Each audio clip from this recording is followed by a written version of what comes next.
চয়নিকা গ্রুপের নৃত্যানুষ্ঠানের পর ক বিভাগে প্রথম হয়েছে সায়ন দে, দ্বিতীয় কৃতি যাদব, তৃতীয় আয়ুষ সেন। খ বিভাগে প্রথম হয়েছে স্নিগ্ধা চার, দ্বিতীয় অনুরূপা পাত্র, তৃতীয় সুপ্রিয়া কুইরি। তোমাদেরকে বলছি তোমরা মঞ্চের বাঁ দিকে চলে আসবে, তোমরা মঞ্চের বাঁ দিকে আমি যেখানে বসে আছি সেখানে চলে আসবে। চয়নিকার নৃত্য অনুষ্ঠানের পরে আমরা পুরস্কার বিতরণী অনুষ্ঠান করব।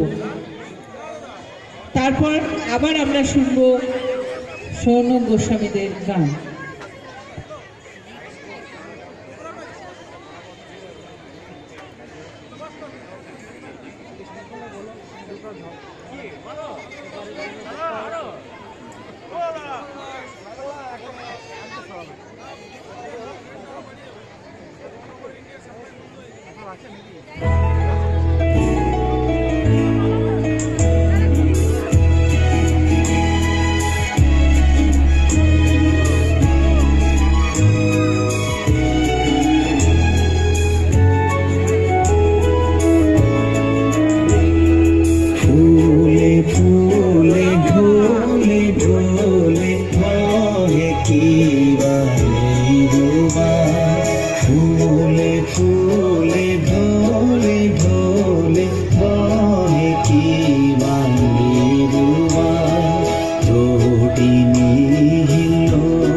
Kiva